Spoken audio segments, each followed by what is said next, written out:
Macroul, peștele suprem. Da, nu râde și nu te uita strâm la mine. Macroul este peștele suprem. Hai noroc și la mai mare, băieți și fete. Dar de ce zic eu că macroul e peștele suprem? Macroul este peștele cel mai bogat în omega-3. Substanță, sau mai bine zis, o grăsime, atât de necesară creierașului.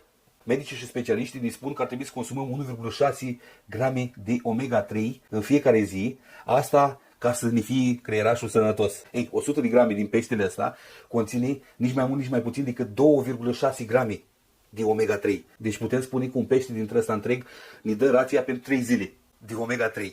Nu mai zice faptul că macroul este un pește foarte ieftin, îl găsim foarte, foarte ușor peste tot. Este un pește oceanic, crescut în sălbăticie, până la urmă, și ca orice lucru crescut în sălbăticie, e clar că e mai bun decât cel crescut în captivitate, e mai gustos și mai sănătos. Și din cauza asta vă zic eu că macroul este peștele suprem. Așa că, după cum v-ați dat seama, astăzi ne ocupăm de o lecuțică de macrou. Mai întâi de toate, am să scăp eu de aripioare.